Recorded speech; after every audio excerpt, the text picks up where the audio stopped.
Shivangi recording studio Rajgir. नया नया super duper लेके अलियो है हम भराइटी भौजी। नया नया सुपर डुपर लेके अलियो है हम भराइटी भौजी।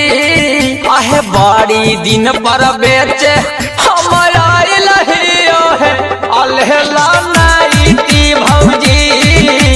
बड़ी दिन पर बेचे हम आइल है अलहला नाइटी भौजी।